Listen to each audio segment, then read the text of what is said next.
Hello, and welcome to Part 14 of the Unsolved Mystery Mega Iceberg Explained.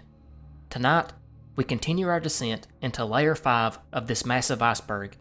Before we start, I am excited to announce that I have launched YouTube memberships, so if you would like to support the channel, you can do so by clicking the join button below.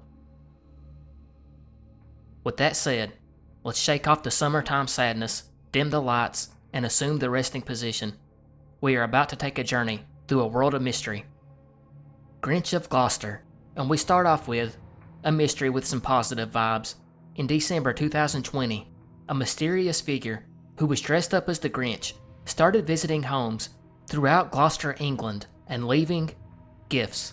The residents of the suburb, Cooper's Edge, would see the individual through their smart doorbells, leaving the gifts on their doorstep, and strangely, gifts that seemed to be personalized, with one gift left as a birthday present and another resident receiving a gift for their dog. The cards left were festive quotes from the Grinch story. He also left flowers at some residents. The person's identity has never been uncovered, but he did do an interview with local media under the promise they didn't divulge his identity, and he basically said he wanted to do something nice for the community and remain anonymous. Not much to this mystery, but a very nice gesture. Hamster wheel broadcast interference. This mystery comes from a Reddit post in December 2018 by Redditor She's Such a Right, who claimed that when he was 16, he grabbed some food, went to his room, and went to watch some cartoons. He had left it on Nickelodeon the last time he had watched, and confirmed he was the only one that watched TV in his room. So he expected Nickelodeon to still be on, but when he turned on the TV, there was no cartoons. Instead, it was a creepy black, white, and gray scene where hundreds of nude humans walked in a line over the hills in the background, and they seemed to be going towards giant hamster wheels in front of the scene. And in these wheels are already a few people walking in a robotic zombie-like state, and the people in the background are in a similar state. A whistling noise can be heard in the background as well, and he claimed it looked real, not animated. He at first thinks it's a short, but the scene goes on and starts to get dull. He ends up changing the channel to something else, and then it hits him. What the heck did he just see? So he flips back to the channel really quick, and it's in the middle of a SpongeBob episode. And he could tell the SpongeBob had been on for a while too. He would search the other channels and could not find this weird short he had just witnessed. After the incident, he would spend the next few years searching for the short and never found it. He eventually ended up on Tip of My Tongue subreddit, and no one in that community had any idea what he was talking about. I have to say, I'm not sure why this one is on here. I mean, it's only coming from one account, and no one else has seen it. Maybe this guy was dreaming, or maybe he was just trolling, because it is worth pointing out, his account has since been suspended. Humpty Dumpty Circus. This lost media mystery revolves around a short film believed to be the first example of stop-motion animation. Hence, it's pretty important. It was recorded in 1908 by Albert Smith, and he used his daughter's toys, which were photographed scene by scene to create an illusion of constant movement. The short most likely used the Humpty Dumpty Circus toy set that was released in 1903, and was popular with children around that time. For years, there was speculation that this film never existed, but searching through newspaper archives from 1908 and 1909 did verify the film's existence. This one is deemed totally lost and will probably never be recovered. Jaguar F1 Diamond. Formula 1 cars, as you may or may not be surprised, are really expensive, reaching upwards of $15 million per each car, which is crazy when you consider that every component used to make them are basically trash after 5 races. That's right, these insanely expensive pieces of engineering are taken to a scrap heap just shortly after they're used. And the people that invest in these, billionaires and the such, well, that's no money to them. Even to the not-so-rich teams, such as the Ford-owned Jaguar team, which end up becoming Red Bull later on. They would have the good fortune to make a sponsorship deal with the Ocean's 11 sequel, and the movie's promoters and racing team would do something that can only be described as incredibly dumb and maybe a bit greedy. They would actually take 2 Jaguar F1 cars for the upcoming race and put a literal diamond on the front nose of each car. And these diamonds were worth $300,000 each and sitting on the front ends of these cars, on a track best known for claiming the front ends of more Formula One cars than any other track. The race would start, and one of these drivers actually made it all the way through the race unscathed, but the other driver went one lap only before crashing into a barrier. The driver was okay, but the Diamond, that uninsured Diamond, would have no doubt survived the crash, even though the carbon fiber nose cone that it was embedded to disintegrated. But the Jaguar team were not allowed to go on the track for 2 hours after the race due to safety concerns, and by the time they made it to the area to search, the Diamond was gone. And here lies the mystery. What happened to the Diamond? Some speculate that one of the racetrack workers pocketed it, while others speculate that it became embedded in a tire and thrown into a scrap pile. Jennifer Mary Beard, January 9th, 1970. Reg Williams planned to meet his fiancée, 25-year-old Jennifer Mary Beard, in Milford, New Zealand, where the two planned to go on a vacation. But Mary, who was hitchhiking to get there, would never arrive. After some time, Reg got nervous because Mary was not known to be the type to just not show up when she had plans. Reg would call the police, who immediately did a sweeping search for Jennifer between Fox Glacier, which is where she had been seen on New Year's Eve, in the company of a middle-aged man in a greeny blue vehicle, and at the Gates of Host, which is a small town on the west coast of New Zealand's South Island. This area was not easy to search, as it's swampy and covered with dense native bush, but the searchers went far off the track as they could and found nothing. A family eventually came forward and told police they had helped a man get his car running at a rest area near the northern approach of the Host River Bridge about 1:20 p.m. on New Year's Eve. They would even confirm this man was driving a greeny blue 1953 to 1955 Vauxhall, which fit the previous descriptions. Police would go to this bridge and search, and it didn't take long, just a matter of minutes, when they came across the partially dressed body of Jennifer. She was partially hidden in the bushes. Her body was severely decomposed due to the elements. Her track pants were neatly rolled down to her knees, and her hiking boots were still on. The clothes of her upper body had been ripped apart and were around her neck. Investigators deduced she was relieving herself under the bridge when she was interrupted by someone who pulled off a brutal sexual assault. She was then left there to die, and the rucksack and camera Jennifer was last seen with was not found near the body and has never been recovered. The exact cause of death could not be pinpointed, but police believed she had been strangled. Detectives would spend a lot of time in the early part of the investigation searching for this vehicle, as they found many witnesses along the highway that had seen Jennifer riding in that car. Unfortunately, there were some 33,000 Vauxhalls in New Zealand at that time, and police had to manually check all of them. There were a couple of witnesses, which helped investigators some. One was a family who was driving in the area that day around 1:30 p.m., and they had seen this car coming up behind them. And this guy, he was obviously in a hurry, because he blew by the family at a high speed and on up the road out of sight. This family would continue on to their destination, turn around, and then head back. And when they headed back, they would pass that same car again, this time coming from the other way, which meant the man had left the road at some point, and it was most likely then that the murder occurred. Another man, a mechanic, said this same guy came by to get something fixed in his car, which had probably occurred when driving the old car at such a high speed. He also said this man was in a hurry, and he also noted that there was some camping equipment in the vehicle. However, this was not enough to apprehend the killer. There had been multiple suspects over the years. The first suspect was a suspect for a long time, and he was interviewed, but they never had enough to charge him. That man came forward in 1988 and spoke to a local newspaper and stated that he unfortunately fit the description of the wanted man and had a similar car, but he was innocent and was just at the wrong place at the wrong time. Another man named Reginald Wildboar was set to be arrested in 2003 for crimes against a child, but before he was arrested, he killed himself. Reginald had confessed to a close friend just days before this that he had killed Jennifer. However, most investigators now believe the strongest suspect is a now deceased man named Gordon Bray. Jennifer Odom. On February 19th, 1993, St. Joseph, Florida. 12-year-old Jennifer Odom would get off the school bus and begin walking to the front door of her house around 3 p.m., which was only a couple hundred yards away.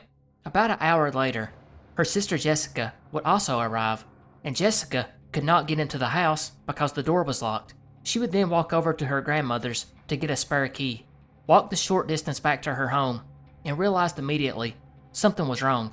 The house was dark and quiet, and Jennifer was nowhere to be found.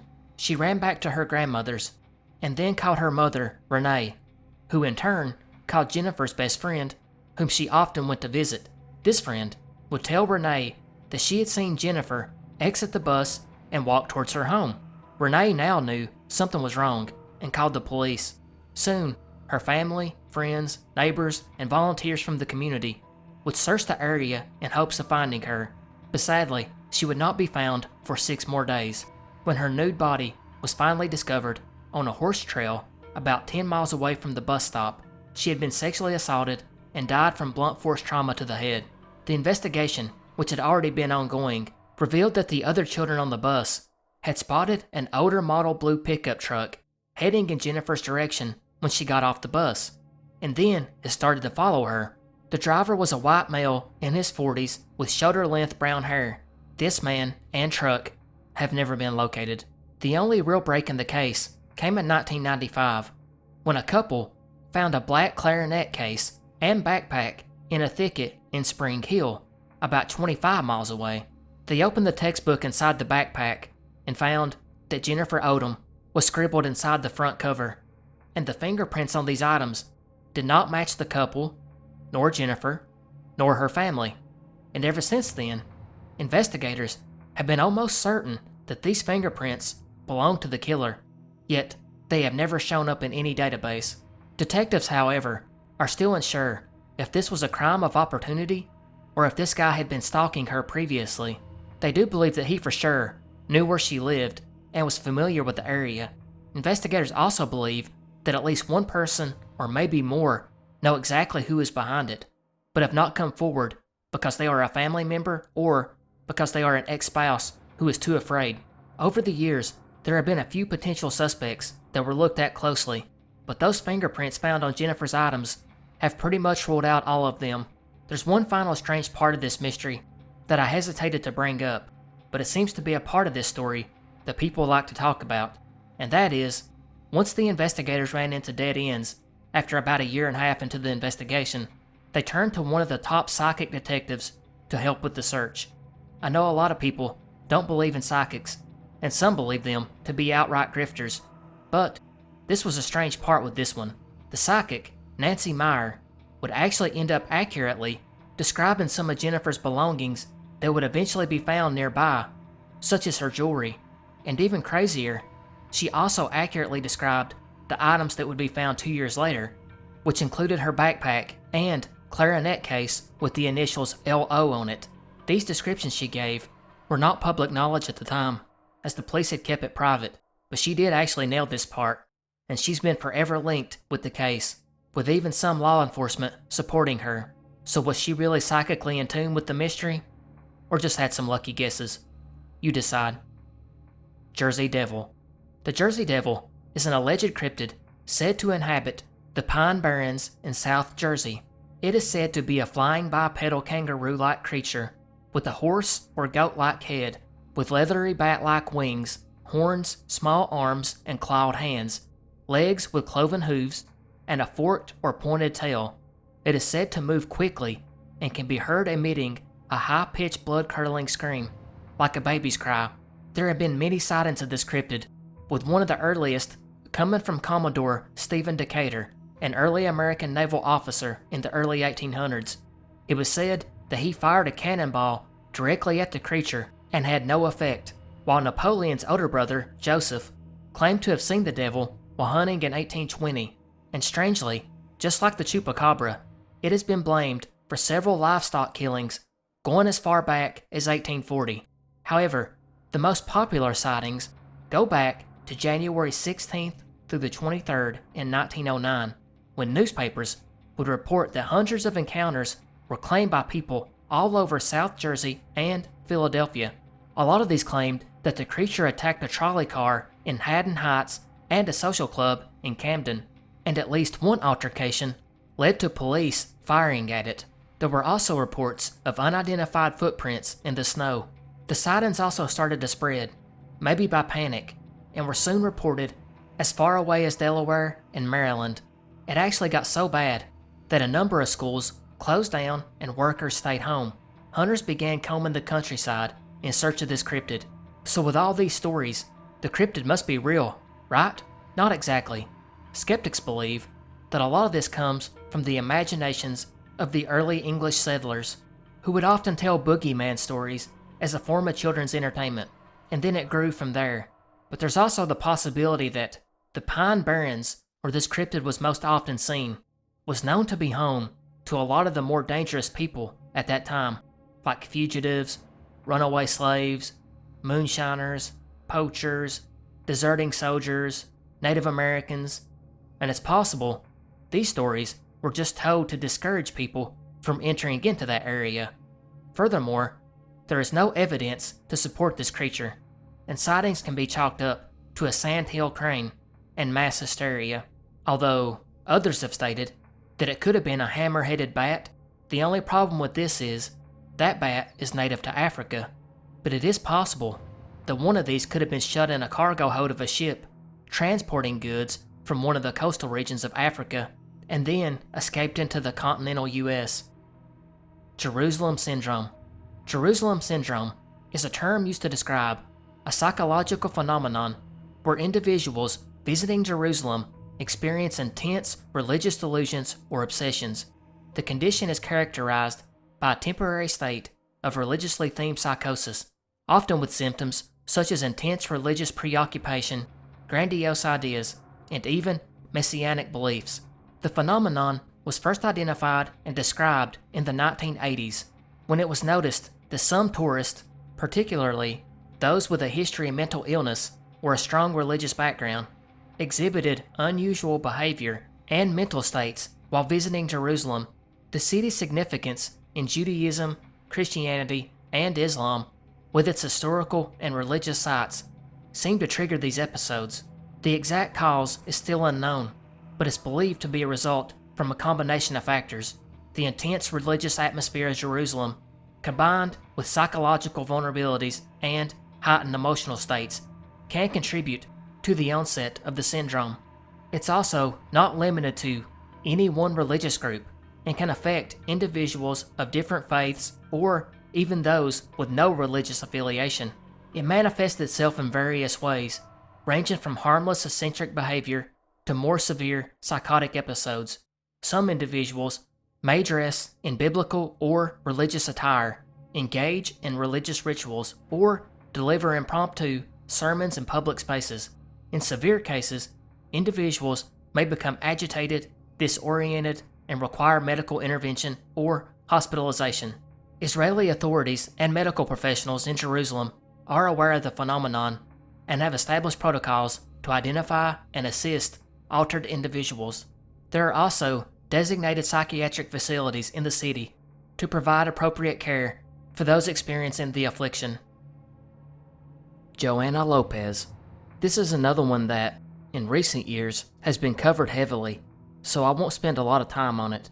In 1989, on a Chicago affiliate TV station, WMAQ, after playing the national anthem, would display a public service announcement.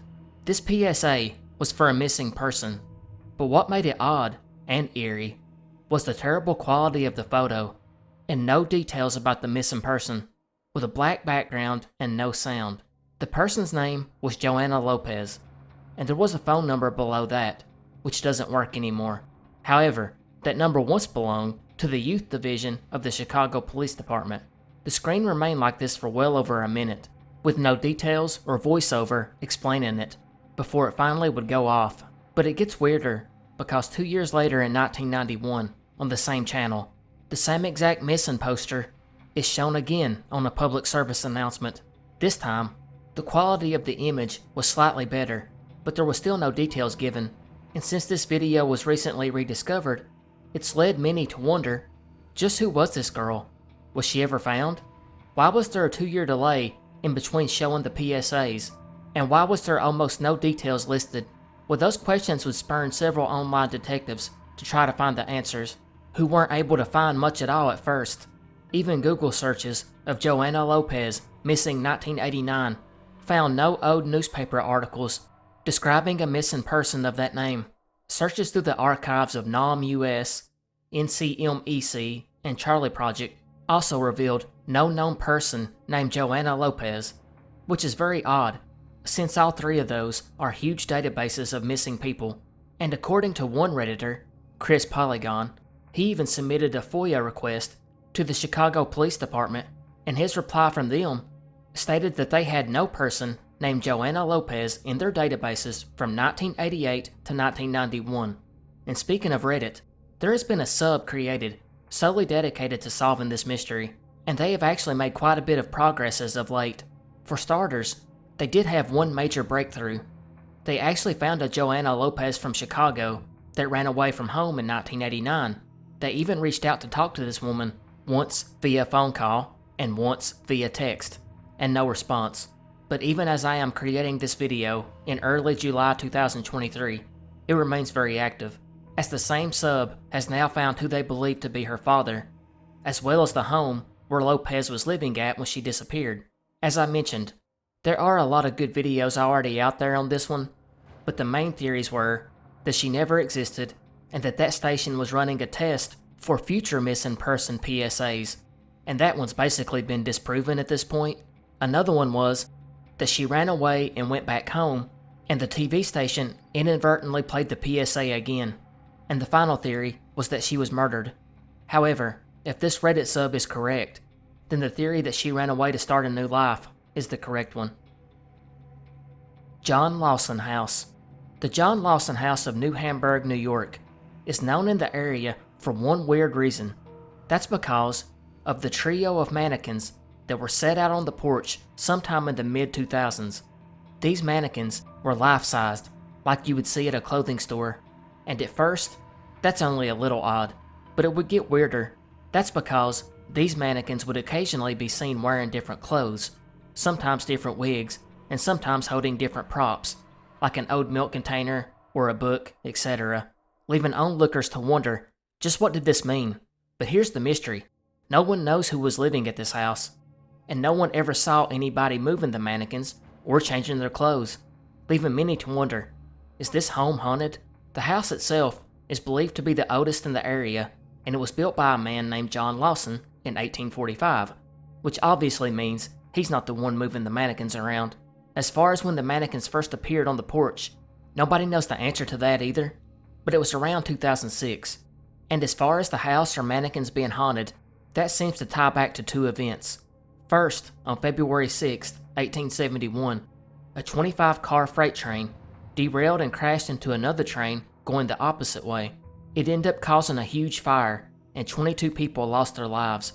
And all that took place just 200 feet from the John Lawson house. And then just 6 years later, on May 3, 1877, another huge fire took out 7 buildings sitting directly around the house, leaving the John Lawson house as one of the sole survivors.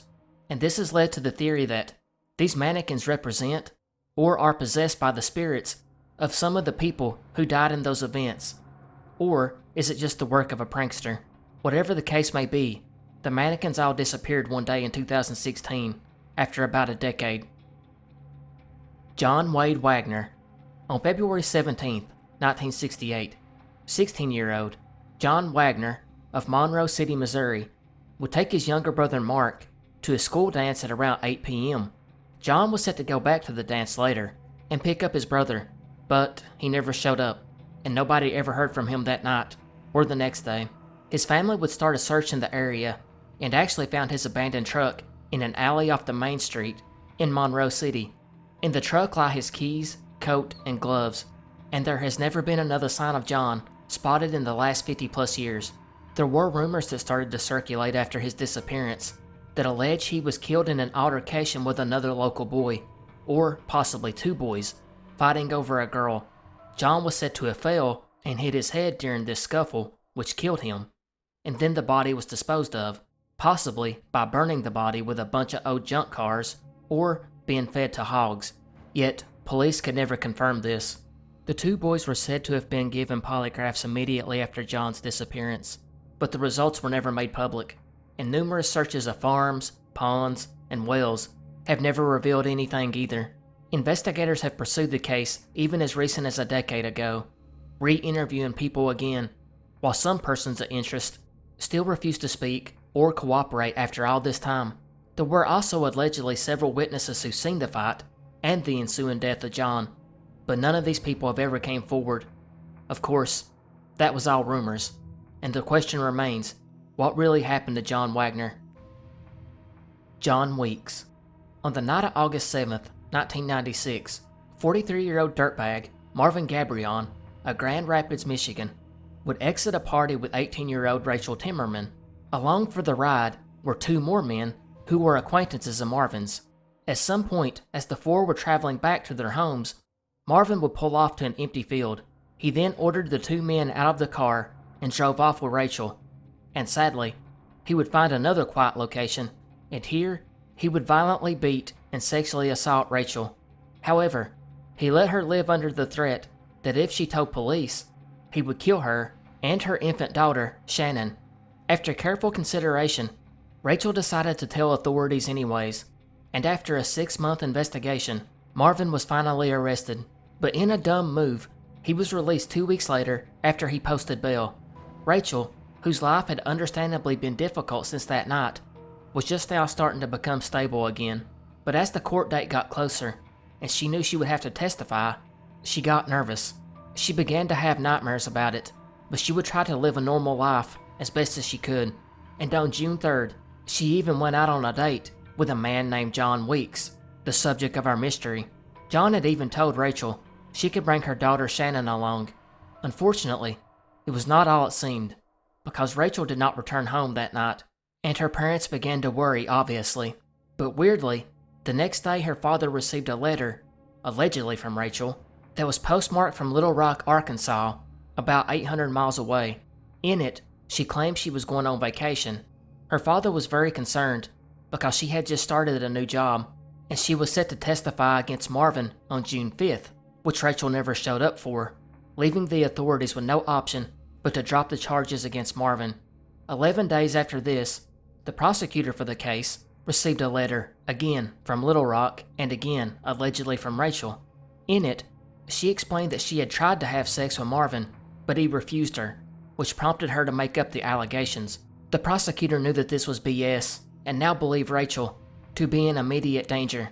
Meanwhile, Rachel's father also received another letter from Little Rock, and again allegedly from Rachel, that said she and Shannon were fine and would call soon, which they never did. And by now, you see where this is going, because 2 weeks later, Rachel's decomposed body was found in a lake. She had been tied with chains to cement blocks and drowned. Detectives were sure that Rachel had been forced to write the letters before being dumped in by Marvin to prevent her from testifying. Now I had to tell you that to get to our mystery, that of John Weeks. John, of course, was the man that Rachel had a date with on the night that she vanished. So shouldn't he be the suspect? Well, it turns out John actually had a girlfriend who told investigators that she had busted him on the phone with Rachel, but he explained to her that he was only doing it because Marvin asked him to. John actually worked as an all-around handyman for Marvin, and it's not clear if he was paid to go out with Rachel or not. Regardless, about 2 to 3 weeks into the search for Rachel and Shannon, John also disappeared. His girlfriend would tell investigators that John had went on a, quote, dope run, end quote, to Texas with Marvin, but when Marvin returned without him, he would tell John's girlfriend that he had left him in Arizona. Marvin was eventually imprisoned for Rachel's murder, and several witnesses claimed to have seen a man believed to have been John Weeks near the lake where Rachel was found just a day later. In total, Marvin is believed responsible for Rachel's murder, along with a man named Wayne Davis, who was murdered in a similar way to Rachel, and was one of the men ordered out of the vehicle on the night that Rachel was sexually assaulted, and also responsible for the disappearance of Rachel's baby Shannon, along with John Weeks and a man named Robert Allen, a transient whom Marvin was using the identity of. June 1962, Alcatraz escapees. Another famous mystery here. This one has had movies, documentaries, shows, and books written about it. It's been discussed broadly for years, so I won't spend a lot of time on it. In June 1962, at the infamous Alcatraz Federal Penitentiary, located on Alcatraz Island off the coast of San Francisco, 3 inmates, Clarence Anglin, John Anglin, and Frank Morris, would all make a bold escape into the night. As the 3 men tucked papier-mâché heads resembling their own likeness into their beds, the men would break out of the building using ventilation ducts and an unused utility corridor, and would then depart from the island on an improvised inflatable raft, and their fate since is unknown. Over the years, there have been hundreds of leads pursued by the FBI, but there have never been any conclusive evidence to show if the men actually survived the journey over the bay. However, by 1979, the FBI officially concluded that all 3 men drowned in the frigid waters of San Francisco Bay without making it to the other side. They cited circumstantial evidence, along with the opinions of many experts who just doubted the trio could have made it. Which isn't very conclusive. Conversely, the U.S. Marshal Service has kept the case open, and the 3 men are still on the wanted list. In addition, there have been several sightings of the men, some from old classmates and some from old friends. Family members of the Klein Brothers would also receive postcards and messages over the years, while sometimes even getting strange phone calls where the person on the other end never spoke, and I guess they assumed it was one of the brothers. Of course, all the claims of cards and phone calls could be chalked up to nothing more than pranksters, but there's also other interesting clues, such as a raft that was found on Angel Island, the men's intended destination, as well as a blue Chevrolet pickup that was allegedly stolen and then spotted in Oklahoma, Indiana, Ohio, and South Carolina within 3 months of the escape. But a lot of this runs into direct contrast of the official FBI report. This one, the theories are pretty obvious. Either they drowned in the bay, or the FBI, because of embarrassment, covered up their escape, and the men all lived out their lives as free men. This is one of those mysteries that has become mired in legend, so it makes it difficult to discern what really happened. Klein Brothers. In 1951, in the Hawthorne neighborhood of North Minneapolis, 3 brothers, Danny, David, and Kenneth Klein, 4, 6, and 8 years old, would depart to a local park just blocks down the road from their home. The boys would sadly never return. The last anyone seen of them was when they were going down the sidewalk. As police standard procedure called for at that time, a search for the boys could not be conducted for at least 24 hours after the report. Once started, though, the searchers found little in the way of clues. A tracking dog did lead one searcher down a path of about 7 miles before stopping on the bank of the Mississippi River. This, and only this, is the closest they got to find the boys' trail. However, there was nothing on the riverbank indicating the boys had been there. Still, detectives assumed that the boys had drowned in the ice-capped current. A bit later, police would eventually find a couple of the boys' hats on top of the ice-down river slightly from the end of the track trail, and 5 days later, the Minneapolis Police Department will close the case, saying the boys had tragically drowned. Yet, no bodies were ever recovered, and outside of the hats that were found, and the dog picking up a scent, there wasn't much in the way of physical evidence that pointed the boys had ever been there. In the years after, the Klein family would ask the FBI for help, and also hired a private detective, and by the early 2000s, the parents, Betty and Kenneth Sr., passed away, leaving the trio's 4 remaining siblings to continue the search. Now here's where the story gets interesting, because in 1997, a writer named Jack L. High would come across a classified ad that was looking for information about the boys' disappearance, which had happened at this point 4 decades prior. Jack would call the number and got into contact with the family and heard their story. He was enthralled, and as a freelance writer, he wrote a story about it in the Minnesota Monthly, and he kept in contact with the family, and years would pass by. And then one day, he got an email from a Wright County Sheriff's deputy. This officer, Jessica Miller, and her investigative partner, Lance Sauls, had met the Kleins by chance, heard their story, and become intrigued. They picked up the case and started researching it on their own time, and they came to the conclusion that the 3 boys were almost certainly abducted. The Wright County deputies had even developed a list of suspects. It turns out that the Minneapolis Police Department hadn't really put a lot of effort into the original investigation, and that would continue to be the issue because the Minneapolis Police Department still refuses to open the case, saying that the boys drowned, leaving the Wright County officers, who can't officially investigate it because it fell outside their jurisdiction. Further complicating matters is that all of the suspects are deceased, leaving people in authority to just let sleeping dogs lie, it seems. However, the two deputies' top suspect was a man named Lloyd Paddock, who lived near the family, and was said to have filled his basement shortly after the boys' disappearance, yet he was never questioned. In fact, he had asked some friends to come by and help him lay the concrete the next day, but when they arrived, he told them he didn't need them anymore, because apparently he instead stayed up all night laying the concrete by himself, which apparently even alarmed some of the townsfolk back then. Of course, I'm not sure what the motive would have been. There's also one other theory that claims a different man who was working with an illegal adoption ring at the time, and he abducted them. But unless the Minneapolis Police Department reopens it, the Klein family will never get closure. Kris Kremers and Lisanne Froon. Kris Kremers and Lisanne Froon were Dutch students who disappeared on the hiking trail El Pianista in Panama on April 1st, 2014.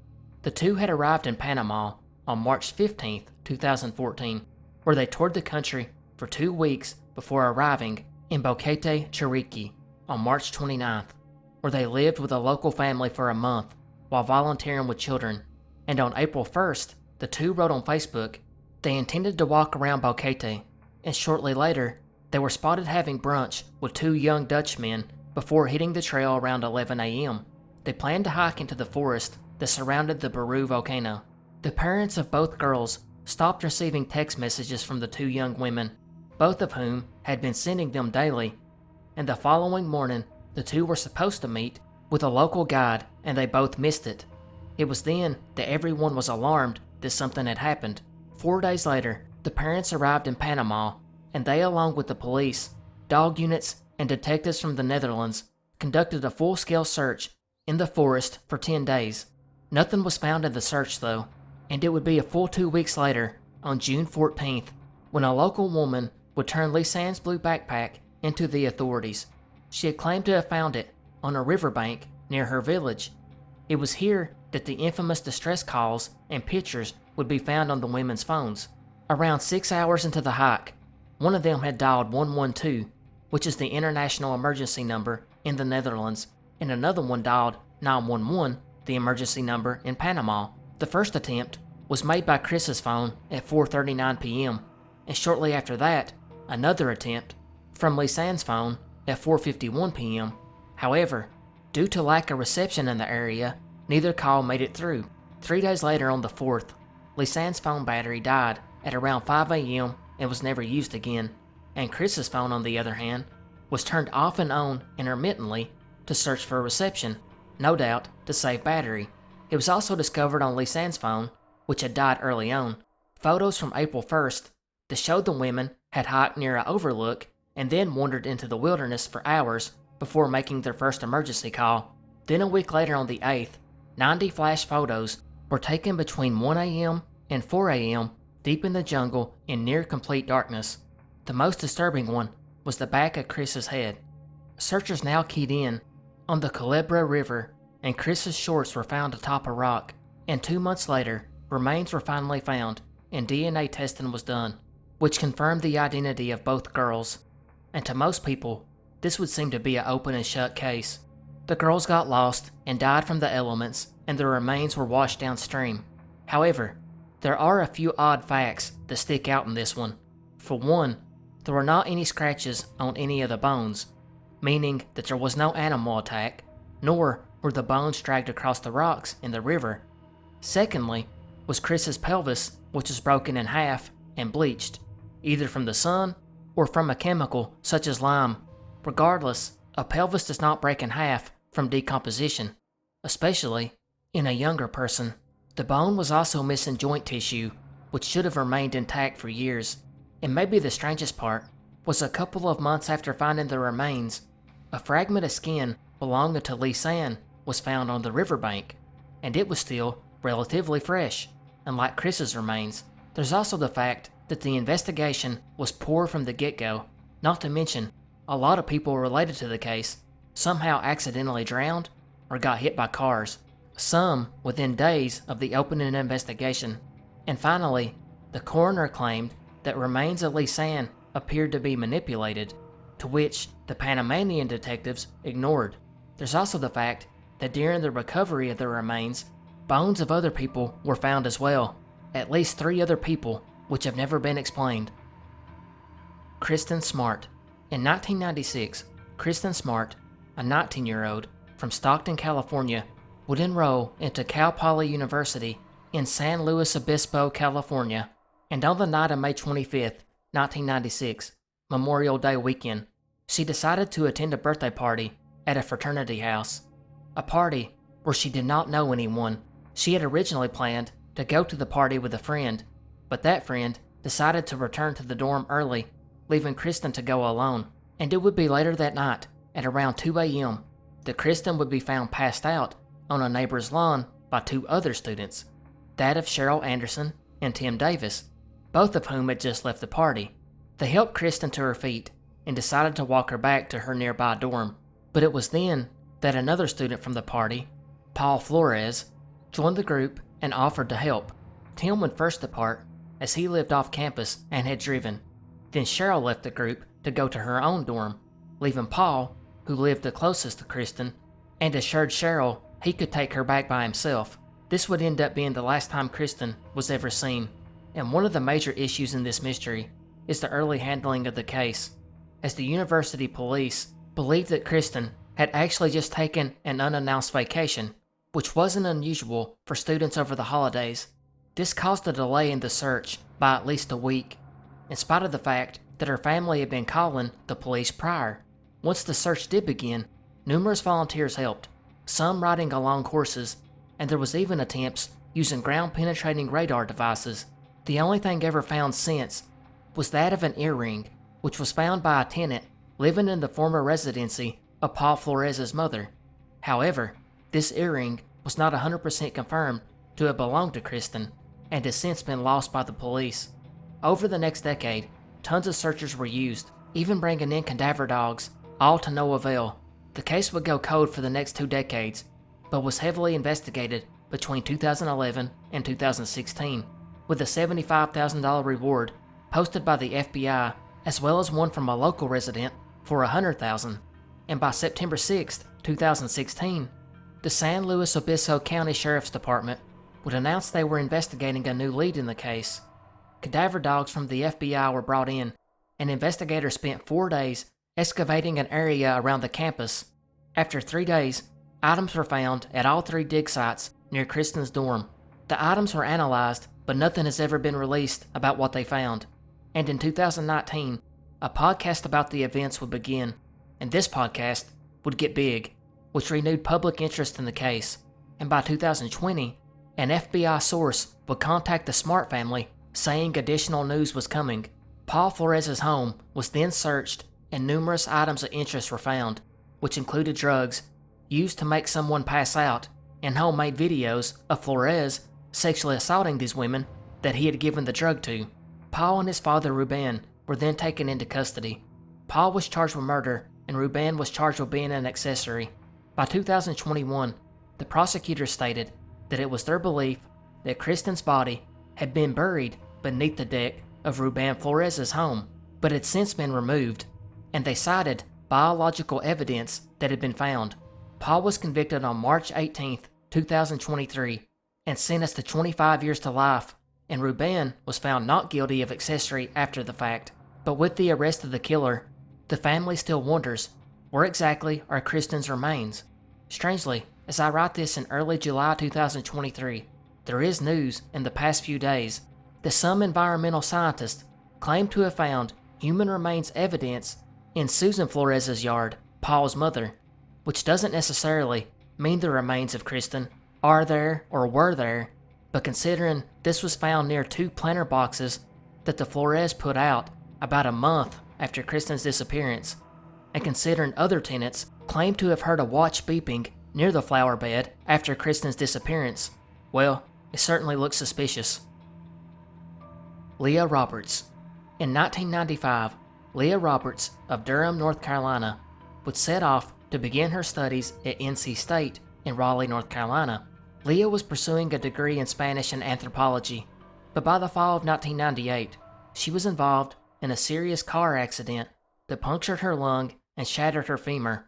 It's after this crash that her family stated Leah would report to have felt born again and now wanted to live her life to the fullest. And it's here that her life seems to go in a new direction. With just months to go before graduation, Leah would completely drop out of school, in spite of her siblings trying to persuade her to stick it out, but she refused, instead taking up guitar and photography. She then began hanging out at a local coffee house, writing poetry about the meaning of life, and making new friends along the way, to whom she discussed wanting to take a trip out west. It was the following year, on March 9th, 2000, Leah would speak to her roommate and agree to do some babysitting together the next day. The roommate would then leave and come back to find that Leah and her Jeep were gone, but she did not think anything of it at first. But the next day, Leah did not show up for the babysitting appointment and did not return home, and by the next day, friends and family would become alarmed when they could not get a hold of her, and she was reported missing on Monday, the 13th. Leah's room was searched by her sister and roommate, and they found a significant amount of her clothes were missing, and she also left a note that read, quote, "I'm not suicidal, I'm the opposite," end quote. Along with the note was a bundle of cash with a month's worth of her share of rent. Her sister would look over her bank account, since Leah had given her access to it, and discovered that she had withdrawn several $1,000s on the 9th and used her debit card for purchases of gas and food that suggested she was headed to the western end of California, where all activity ended. A few days later, on the 18th, Leah's sister received a note telling her to call the sheriff's department in Bellingham, Washington. It turns out Leah's Jeep was discovered in a remote forest and Leah was nowhere around. The Jeep sat at the bottom of a steep embankment, severely damaged. Crash scene investigators determined it had been traveling almost 40 miles an hour when it ran off the road and down the slope. The contents of the vehicle were tossed around, indicating a multiple rollover occurred, which was only made stranger by the fact that there was no blood or signs of injury. But we're not even done with the weirdness, because blankets and pillows were hung inside the windows, suggesting that someone was using the vehicle as shelter after the wreck. Leah's belongings were found later scattered in the surrounding woods. Detectives actually found a man at a local restaurant that stated he had seen Leah. According to him, Leah sat between him and another man talking and got up and left alone. When police interviewed the other man, however, he claimed she had left with a man named Barry, which made the police suspicious of him since the other guy had not reported a man named Barry. Later, security camera footage from a gas station revealed Leah stopped in Oregon and appeared to be in good condition, although she did keep looking out into the parking lot while waiting for her transaction to be completed. And it gets stranger yet, because days after the Jeep was discovered, a man would call the sheriff's office claiming that he and his wife seen Leah disoriented and confused wandering around a gas station close to Seattle. The man then panicked and hung up before identifying himself. Police have deemed this tip credible, and it could be the last sighting of Leah. The case went cold for 5 years until new detectives re-examined the Jeep and found that a wire had been cut, which allowed the car to accelerate without pushing the gas pedal, confirming that it had been purposely wrecked. A fingerprint was found under the hood, and male DNA was found on Leah's clothing and was tested against the second man, which cleared him, and also means that he was probably telling the truth about the Barry guy, and that guy has never been identified.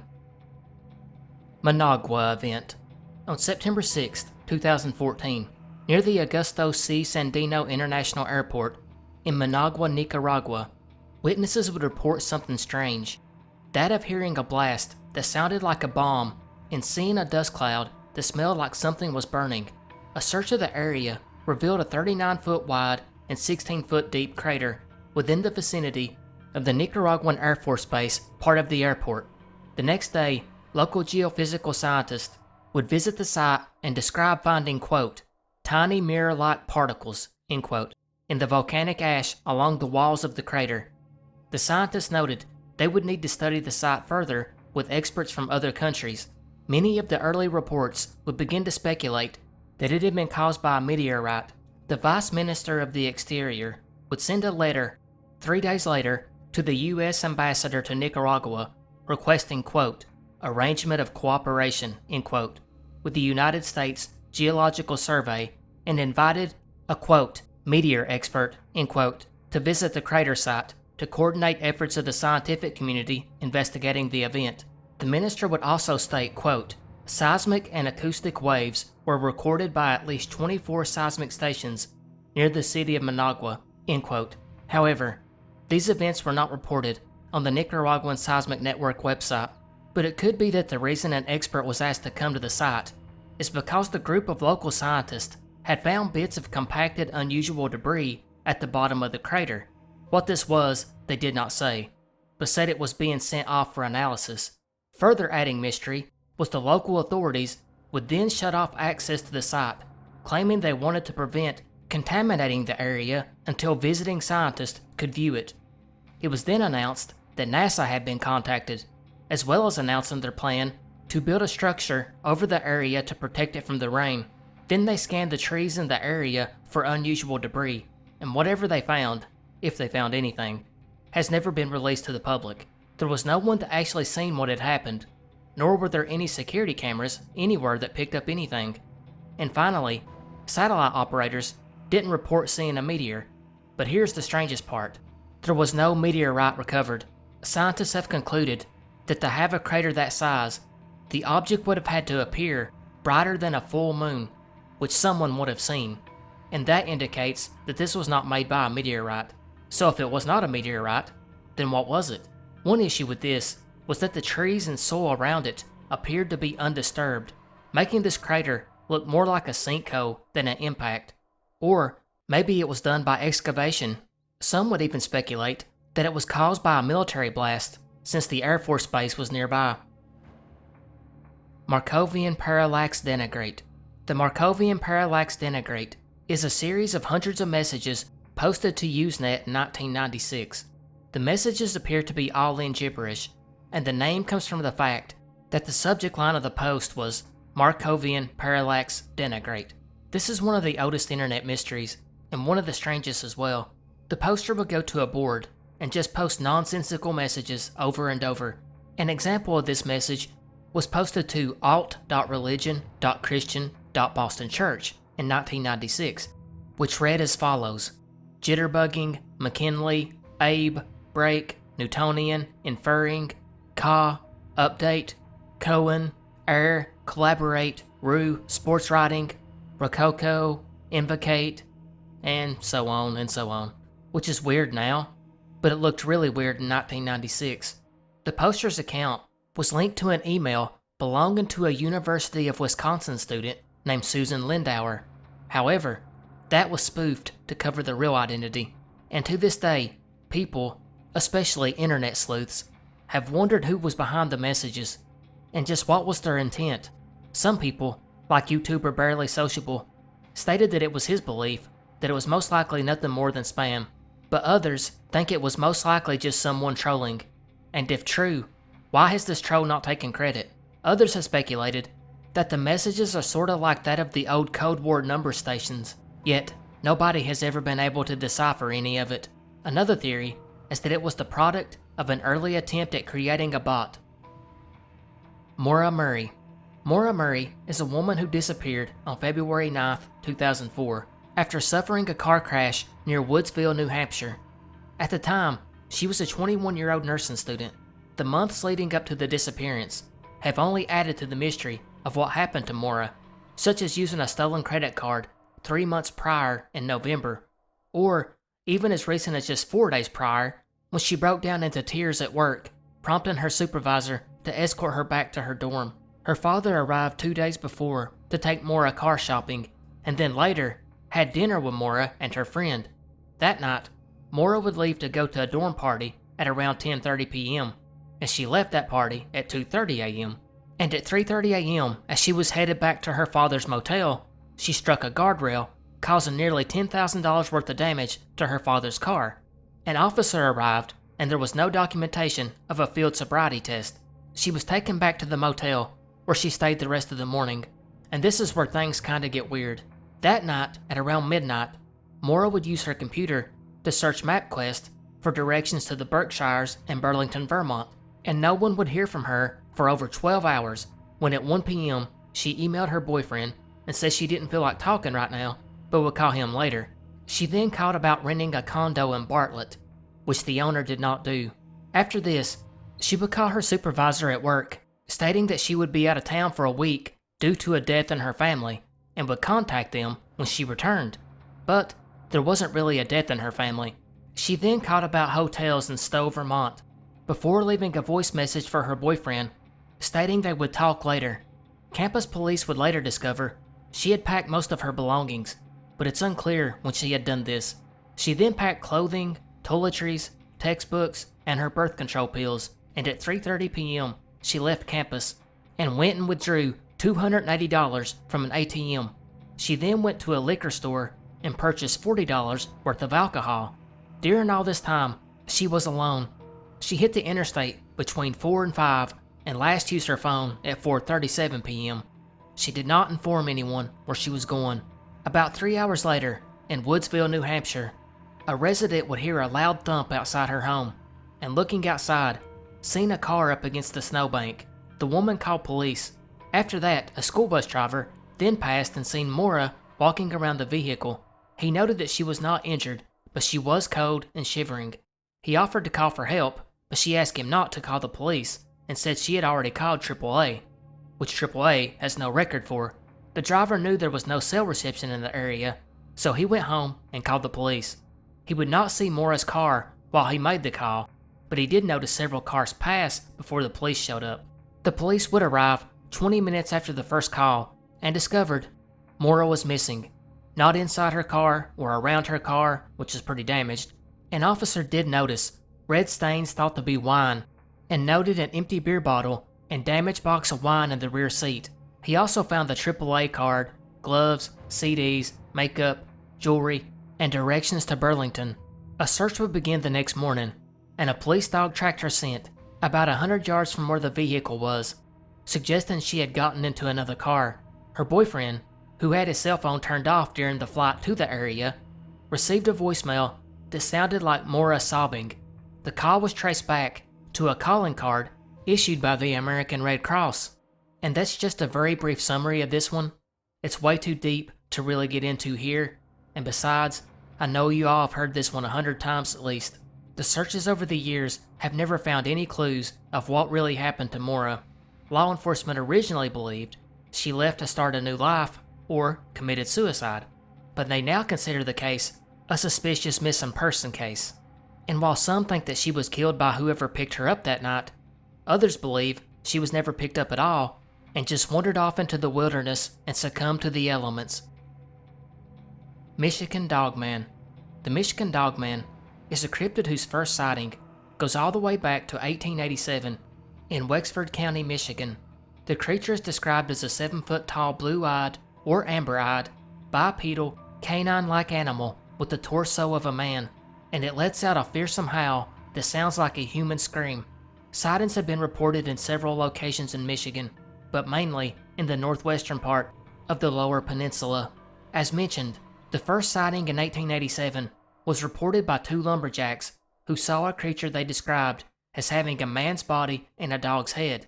They at first believed it was just a dog and they chased it off, but the animal ran inside a hollow log and a man poked it with a stick, to which the creature let out an unearthly scream and then crawled back out of the log and stood upright, face to face with the men. The men, of course, fled camp and never returned. And there's many more stories like this that came from logging camps at the turn of the century, but there were others too, much later in the 20th century, such as the report in 1957 of a preacher finding dog claw marks on an old church door, which isn't strange at first, until you consider that the claw marks were up around 7 feet high. The cryptid came to prominence in 1987, a century after the first recorded sighting, when a song entitled The Legend was played as an April Fool's joke by DJ Steve Cook on a radio affiliate in Traverse City, Michigan. The song was based on myths and legends from North America. He had never heard of Dogman before this, allegedly, and was just making it up as a prank. But what happened surprised Steve, because listeners began to call into the show, telling their story of their encounter with this creature. Over the years, Steve would receive more than 100 reports of this creature's existence. It became so popular that it was featured on Monster Quest. As for what it was, well, it's most likely nothing more than folklore that came out of the old lumber camps, but some people believe it is a real cryptid. Missing Thunderbird photos. This one is a lost media / cryptid mystery, and it's one that I've had a long time interest in. According to the story, in April 1890, 2 cowboys in Arizona end up killing this giant bird-like creature with an enormous wingspan of about 160 feet. It was said to have smooth skin, featherless wings like a bat, and a face like an alligator, whose head was about 8 feet long and body that was 92 feet long. Its eyes were as big as dinner plates, and it had 2 feet, which have led many to speculate that it sounds like a pterodactyl. The men then supposedly dragged the carcass back to town, where it was pinned with its wings outstretched, which took up the entire length of the barn. Then a picture was taken and published in the local newspaper. And here's where we run into our first variation of this story, because some accounts claim that this whole thing happened in Texas, not Arizona. And secondly, they weren't cowboys, but gold prospectors. The story was changed even more significantly in May 1963 by Saga magazine, where the writer claimed that the large animal was hauled into town, and 6 men lined up in front of the creature, with their arms stretched out, fingertip to fingertip, and equaled about the same width of the bird, which would have been about 36 feet tip to tip, significantly shorter than the other account. Regardless, there was some kind of incident involving a large bird-like creature in the Old West.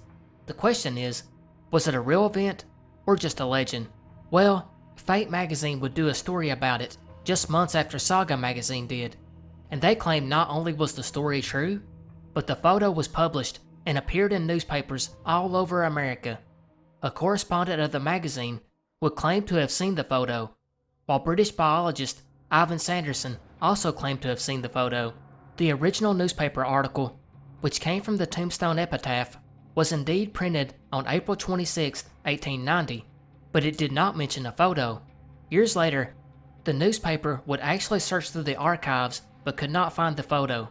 By the 90s, the search for the Thunderbird photos reached its height, with people claiming to have seen the picture in old books, Western photograph collections, men's magazines, and even National Geographic.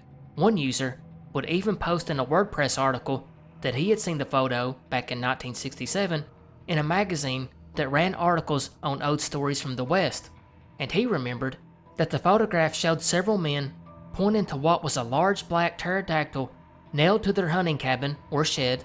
He was even able to draw what he had seen, and this rendering is supposedly closest to the true original photo, although others claim to have seen something very different. Another weird thing about this mystery is, in addition to the drawings, there's other photos of giant pterodactyl-looking creatures posed with humans, and while these are just recreations, their origins are also unknown. So what to make of this one? Well, most seem to think that it's just the Mandela effect, a shared false memory, while others claim it is real and the photo was lost, hopefully just temporarily. Mona Blades.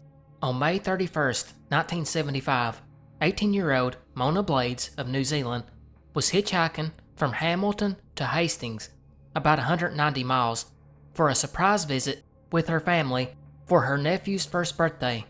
It was on a Saturday of a long holiday weekend, and because of these reasons, it wasn't even realized that she was missing until 3 days after her hitchhike had began, and she would last be seen by a truck driver on the Napier-Taupo Road around 10 a.m. getting into an orange Datsun 120Y station wagon. Later, a fencing contractor spotted the car parked about 650 feet down a dirt road off the highway.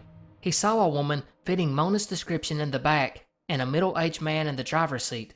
When the contractor drove back a short time later, the car was empty. In total, there had been about 5 suspects in this case. Auckland police would actually investigate a man named John Freeman, who rented an orange Datsun the weekend that Mona disappeared. Police officially announced they were looking for the orange vehicle about 2 weeks after Mona's disappearance, and Freeman after this would actually shoot and wound a student at a local college before killing himself. Another suspect was that of an unnamed elderly man in New Zealand, along with another man named Charlie Hughes. Hughes actually went public on television and voiced his frustration at being on the suspect list.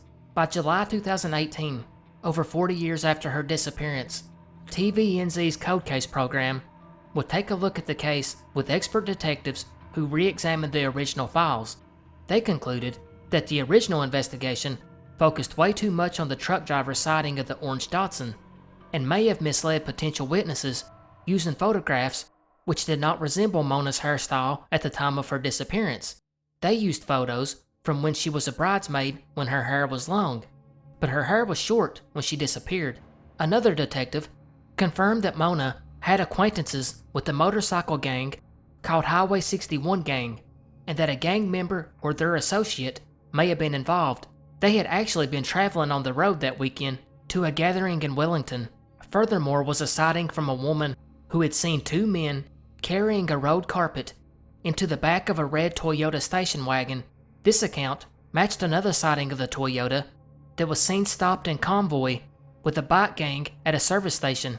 Detectives never followed these leads because of the orange Datsun they were searching for, and to this day, it's thought that the gang is probably most likely the one responsible for her disappearance. Mount Yamontau. Mount Yamontau is a location in the Ural Mountains of Russia. It's most notable for its secret extensive bunker complex that's allegedly built under the mountain, which is claimed by the United States to be owned by the Russian government or Russian armed forces, and acts similar to that of the Cheyenne Mountain complex the US maintains. The name of the mountain translates to Evil Mountain. The US claims that the mountain is used as a large secret nuclear facility or bunker, or both. The US was able to observe with satellite imagery large excavation projects being done in the late 90s after the fall of the Soviet Union, and during the Soviet Union, there were at least 2 military garrisons, or possibly 3, built on the site. These garrisons were unified into a closed town in 1995 and said to house around 30,000 workers each, and was served by large rail lines. The site is thought to cover up to about 400 square miles. The US has inquired about this site several times and received several different responses, including that it was a mining site, a repository for treasures, food storage area, and a bunker in case of nuclear war. They have also replied that they do not inform foreign mass media about the facilities that are being built to strengthen the security of Russia. However, prior to this, Russian diplomats and officials were given tours of the Cheyenne Mountain complex in an attempt for more openness and better cooperation between the two countries, only for Russia to back out when it came to showing theirs. Theories do, however, seem to suggest a deep underground command bunker and communications installation, although, if you have paid attention the past 2 years, it has to be possible that whatever money was put up to build this was embezzled and turned into yachts and mansions. Murder of Dana Bradley. On December 14, 1981, 14-year-old Dana Bradley of St. John's, Newfoundland, would phone her family from her friend's home, who she had visited after school, and told them she was on her way home to attend a birthday party for her mother. However, Dana never arrived, and her family would call the RCMP, who would start a search for the teen. It was quickly learned that she was last seen on Topsail Road about 5:20 p.m. at a bus stop opposite of Tim Hortons, where one eyewitness seen her getting into a car with a male driver. That car appeared to be a 1973 to 1976 Dodge Dart or Plymouth Valiant 4-door sedan, and it was beige, tan, or faded yellow with noticeable rust marks. The witness stated that it appeared as if she got tired on waiting for a bus, so she started walking, sticking her thumb out to hitchhike, and in no time, this car pulled up, and a man reached across and opened the passenger door for her. 4 days later, a man looking for a Christmas tree in a remote area of Maddox Cove Road when he noticed footprints in the snow and what he thought was a mannequin lying on the white surface. He quickly realized it was a body, the body of Dana, about 15 miles from where she had been picked up. He would ask another man to watch the area while he went home to call the police. When the police arrived, they noted her skull had been fractured by a blunt object and most likely was done the same day that she disappeared. I found mixed reports about sexual assault. Some say she was, and other sources claim that info was never made public.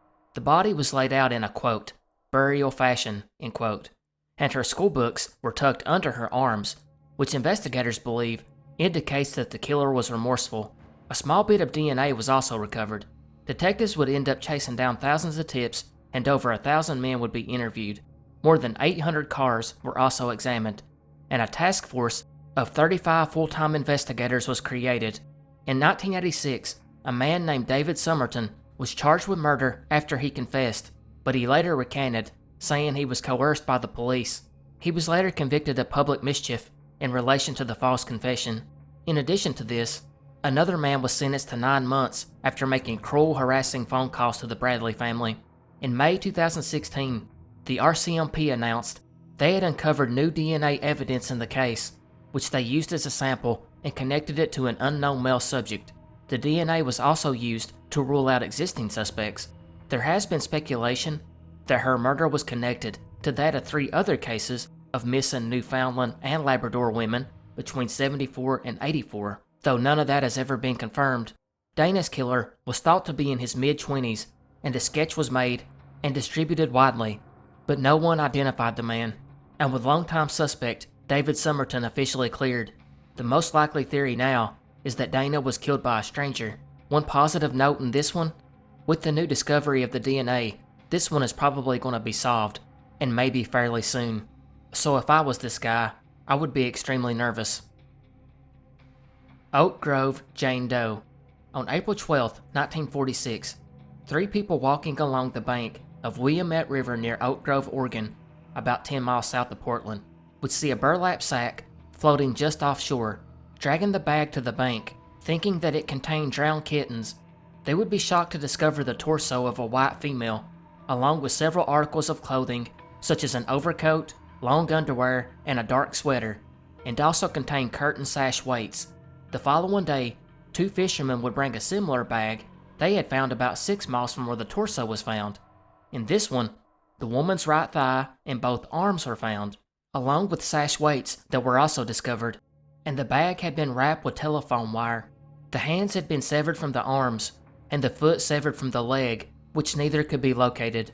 Now what's bizarre about this one is these fishermen had actually discovered this bag over a month prior to when the torso was discovered, but they never checked it because they didn't think it was suspicious.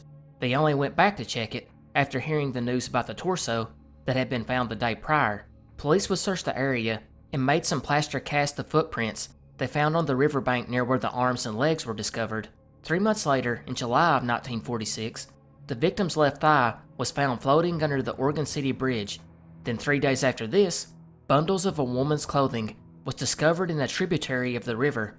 This led investigators to speculate that the suspect had disposed of the victim in both rivers.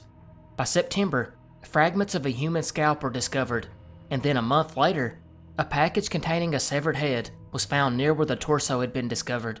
The coroner would then deduce that the woman was in her teens to early 20s. However, this was later disputed, and a new examination determined that she was about 50. The exam also established the woman's torso had not been in the water for over a day and a half, which is in direct contrast to the bag that the fisherman had spotted over a month before. And one of the most disturbing things from this mystery, burn marks were also found on the lower portion of the torso, possibly from a blowtorch, indicating that she had most likely been tortured. After the discovery of the head, it was established that the woman had died from blunt force trauma and then dismembered, potentially by a saw, by someone who had knowledge of anatomy, as the cuts were neatly done. A few missing person cases in the area were looked at, but no definitive connection was made, and the case went cold. In 2004, the sheriff's office reopened the case, and just like a lot of other old cases, they confirmed that all of the evidence had been lost, probably sometime in the 50s, although the case will most likely never be solved. A couple of crime writers, J.D. Chandler and Joshua Fisher, speculate that the identity of the Jane Doe is that of a woman named Anna Schrader, a married Portland woman who was having an affair with a married police lieutenant, William Bruning. In 1929, the two would get into a heated argument in which a gun was accidentally fired. Bruning stopped Schrader by jumping on top of her, which ended up breaking a few of her ribs. It ended up being a public scandal, and William was fired from the police force. Around the time the body was discovered, the Oregonian had ran a notice seeking Anna, who had disappeared. Anna had, however, told friends that she planned to move to Minnesota, yet there's no public records of her residence there or her death certificate. She also matched the description of the Jane Doe. However, if William is responsible, then that would mean he killed her nearly 20 years after the altercation when he broke her ribs. So why wait so long? Had they continued on with their affair? Or was it because Anna had obtained info about Portland police corruption, particularly that involving William? Oklahoma City Jane Doe. The Oklahoma City bombing was one of the defining moments of the 90s and was probably remembered as the biggest tragedy in the US until September 11th. You probably already know the story. At 9:02 a.m., a bomb exploded in the Alfred P. Murrah Federal Building in Oklahoma City, Oklahoma, on April 19, 1995. The bomb would destroy a third of the building and kill 168 people and injure 680 more, while also damaging 324 buildings in the area. A couple days later, Timothy McVeigh and Terry Nichols were arrested and charged in connection with the attack. Over the next month, all but 3 of the victims were recovered from the scene. During that time frame, a severed, decomposed, and shaven left leg in a black leather boot was found. It was initially identified as a male leg, but was eventually connected to a woman named Lakeisha Levy and was buried with her. But following a 1996 exhumation, it was determined that the unidentified leg was misidentified and Levy's actual leg was buried with her. And since the leg had been embalmed, it prevented DNA collection, meaning that no one knows who the leg belongs to. One theory is that it belonged to an unidentified 169th victim of the bombing, but Fred Jordan, the state's chief medical examiner, said his gut feeling was that it belonged to someone else. Another theory, and one quite intriguing, is that it belonged to a third conspirator. It had been reported by a mechanic that Timothy McVeigh was with a man known only as John Doe No. 2 at a body shop in Junction City, Kansas 2 days before the attack, and this John Doe did not match Terry Nichols' description, as he was described as a muscular-looking man with a short neck, square jaw, and a tattoo, and wore a Carolina Panthers cap. However, law enforcement have identified this man as Todd Bunning, an Army private who was at the body shop with a friend, and he's been cleared of any involvement. McVeigh also went to the execution chamber, bragging about how he needed no one's help to pull it off. However, McVeigh's own attorney has repeatedly claimed that the leg belonged to a third bomber that was killed in the building when the bomb went off, or was murdered by McVeigh and was left near the bomb to hide the evidence. In his book, he wrote of the additional witnesses who seen McVeigh with someone else besides Nichols days prior, and that McVeigh was only denying this person's existence because he wanted all the credit. Adding more confusion was in 2015 when the Washington Times claimed that DNA had actually been extracted by the Oklahoma State Medical Examiner's Office. However, the FBI claim they are unaware of this. Palm Springs Friendly Murders. On October 12, 1978, in Palm Springs, California, a pool man would drop into the home of his regular customer, that of the Friendly family. However, when the pool man arrived, he was greeted with a grisly scene, because when he made his way around into the backyard, he would just happen to glance through the kitchen window, and the family's maid, 67-year-old Frances Williams, was laying disfigured in a pool of blood. She had been shot in the head. Within the hour, the home would be taped off. Inside, police discovered the oven was on and the dinner table had been set. Sophia Friendly, 71, the matron of the home, lay in the hallway, gripping her glasses. It appeared as if the killer had fired from behind as she fled, leaving an exit wound on the bridge of her nose. Her husband, Edward, 74 years old, sat sprawled in a chair in his study. The television blared. Edward, who was going deaf, probably didn't hear the killer approaching. He would die from a gunshot wound to the chest and one to the top of his head. The murderer then escaped from the home without being seen. This was thought to have taken place about 12 hours prior, and nobody heard the gunfire, and there was no sign of forced entry. The killing, as police observed, seemed to be the work of a professional assassin. Detectives would slowly piece together a theory of what they believed happened, but any evidence to back it up could not be found. Investigators would even say they knew who was behind it, but an arrest still never happened, indicating they were missing one key piece. As far as motive goes, it turns out that Sophia's first husband was a man named Curtis Hutton, who was born to a socially prominent family. Curtis's extended family were also millionaires in the early 20th century, and his cousin would give him $1 million in the 1930s, and then Curtis went off to serve his country in World War II. That money was set to be passed to his family if he was killed, but Curtis survived the war and came back home. However, him and Sophia would eventually divorce, and in 1978, Curtis would start his battle with cancer. Now that trust fund of $1 million was now worth way more with the compounded interest, and would all go to Curtis and Sophia's children, Edward and Sophia, with one catch. Sophia, friendly, would have to die before Curtis, and now Curtis was suffering with cancer and did not have much longer, and he actually would die just 2 weeks after Sophia's murder. Detectives soon focused on Edward and his Scandinavian friend, a criminal named Andreas Christensen, as the primary suspect. Authorities confirmed that Christensen had met the friendly couple before the murders, meaning it's just possible the friendlies would have let him into the home. Unfortunately, they had no hard proof, and Christensen fled to the country of Rhodesia, now Zimbabwe, where his tracks were covered by the Civil War.